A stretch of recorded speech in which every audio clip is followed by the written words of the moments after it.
আসসালামু আলাইকুম। ওয়ালাইকুম আসসালাম। দোকানে সাজগোজ দেখি পুরাই পাল্টায় ফেলছে সুলেমান। নির্বাচন আসছে তো তাই। কি চাচা, ভোট দিতে প্রস্তুত তো?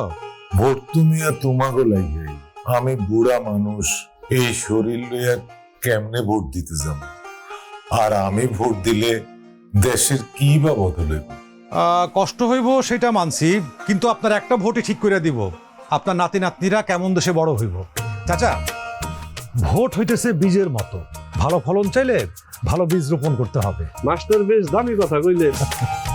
আমারে কথাটা একটু বুঝাইয়া কত মাস্টার। চাচা, আপনাদের অভিজ্ঞতার আলোকে ভালো নেতা নির্বাচনে ভোট দেওয়া মানেই হইল ভালো বীজ বপন করা, আর সেই বীজ থেকে আসবে ভবিষ্যতে তরুণদের বাম্পার ফলন। ভোটটা তাইলে দিতেই হইব।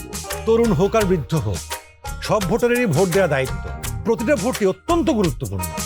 ভোট দিলে সব বৃদ্ধজন সফল হবে নির্বাচন।